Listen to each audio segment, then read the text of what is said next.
So those of you that have been keeping up with the videos will know that on my truck here, frame has been rotting out, and it really doesn't pay for me to put a new frame under the truck. So I don't know, it is what it is. It kind of stinks. You know, if I had realized that I needed to paint the inside of the frame, you know, maybe 6 or 7 years ago, we'd be in a different situation. But the truck has 180,000 miles on it. It's 2005.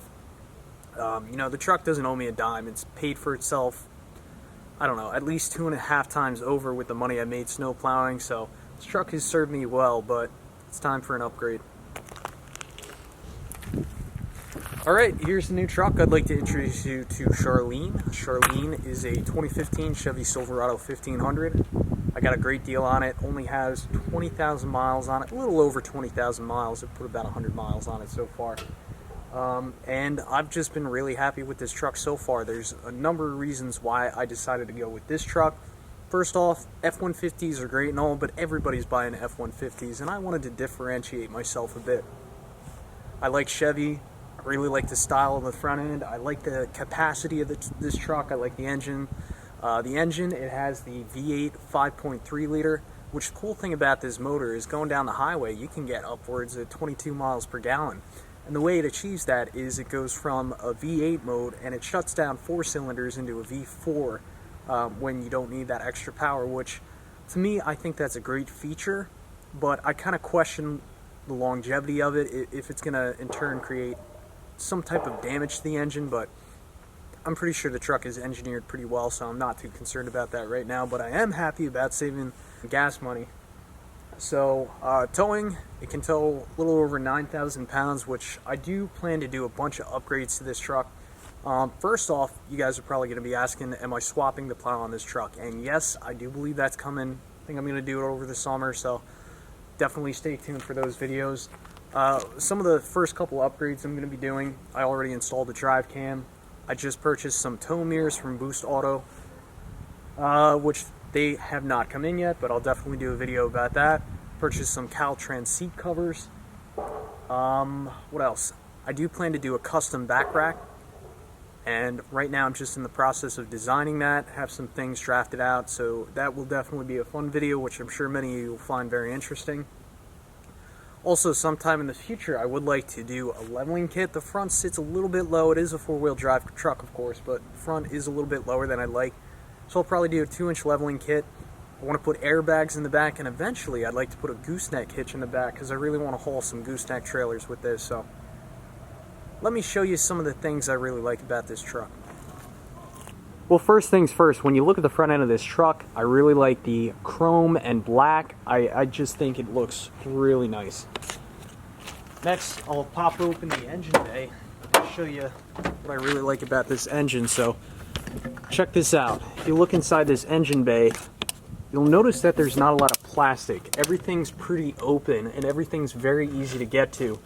So when it does come time to replace a component on this engine, it's going to be quite simple to get in there and get to that part. As with a lot of modern engines, they have a ton of plastics all over the engine, and some of these engines are just, I don't know, they're just so much packed into them that, you know, sometimes you need to remove 3 or 4 things in order to get to the simple part that you're trying to change. Also, kind of while we're on the topic of engines, let's talk about why I decided to go with gas over diesel. Well, I think it goes without saying, I think everybody would like a diesel, but really in terms of practicality, I don't need a diesel. I mean, for what I do, some snow plowing, I'd like to haul some trailers, really nothing over 10,000 pounds, so I mean, this truck really makes sense for me. Another issue too is New York State is very strict on the weights of trucks, and what I mean by that is I do a lot of traveling on parkways, and the parkways in New York State, you have to be under a certain weight to be allowed on those parkways. So how this works is if your truck weighs over a certain amount of weight, you have to get commercial plates on your truck. So pretty much 2500s, 3500s, anything bigger than that, you have to have commercial plates, and that forbids you from going on parkways. So really this truck made a lot of sense for me. And another thing I'd like to add, you know, diesels are great and all, but modern diesels, there's just so many components to them. They're so complex. Then you have the emission systems in there too, which really complicates things. And if something goes wrong with that, you could be spending a couple $1,000s on a new emission system, or you could delete it. And in my part of the state, you have to get emissions testing. So it's like there's a lot of complications and a lot of reasons why I didn't go with the diesel, and that's it. While we're on the topic of diesels, I want to add one other thing. A big reason in the past to buy a diesel has been the mileage, but modern diesels with all the complex emission systems, I mean, they're only getting maybe 15, 16, 17 miles per gallon. As with this, I'm pulling easily, 20 miles per gallon on the highway. So clearly there's quite a few reasons why I didn't go with the diesel, and I really feel like I made the right decision. So the more time I spend around and inside this truck, the more I realize this truck is designed really well. To start, let's look at the front tire. Let's look at this fender well. See how this fender well material pretty much completely encases the tire? Everything's protected all the way down to here. If we go take a look at my Ford, let's see what the design difference is. So, yes, you do have fender well in the back. It's a lot more open around the spring and upper control arm, so more salt and debris get into the engine compartment. And as we go forward, look at this big open space right here. So when the wheel's spinning and kicking up salt and debris and crap, it goes right to that connector for the fog lights. And additionally, you can see where all the salt just hammers on the rear of this bumper, and it's rusted through because, I don't know, Ford wanted to cheap out and not bring that fender well down another 12 inches. So that's something that always really bothered me. The front end of this truck is really well designed. Continuing on down the truck, fender wells in the rear.